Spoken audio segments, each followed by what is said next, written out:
Hello guys, good morning. Welcome po sa aking YouTube channel. This is Brit Pinay Journey. For today video mga kaibigan, gagala tayo. Pupunta tayo sa kabilang lote. Ito po yung bahay ng ate ko. Ayan.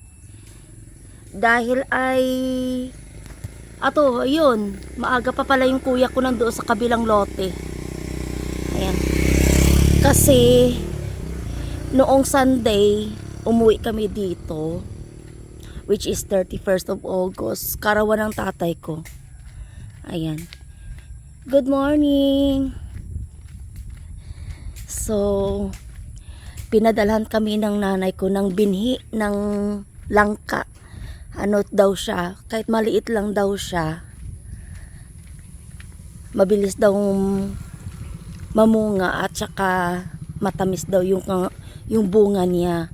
So dito po, dito tayo, first house church po yan.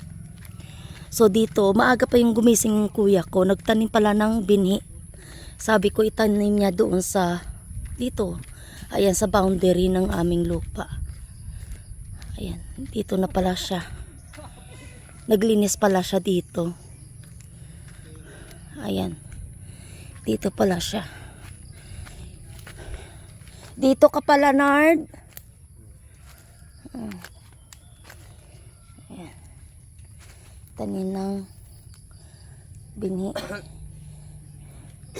Dapat lagyan mo ng proper cover, Nard. Ayan.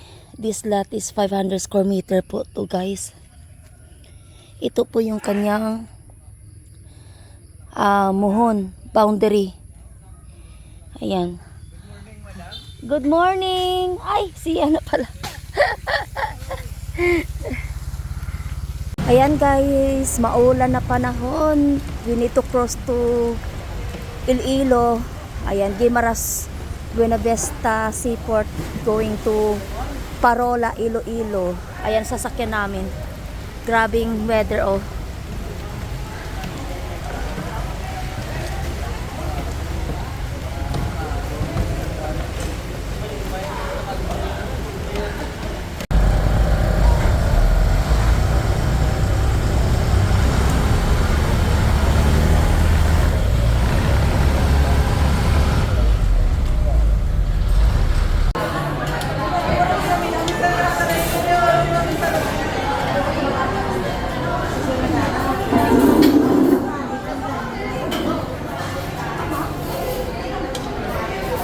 Guys, we're here in public market of Iloilo to buy a dry fish.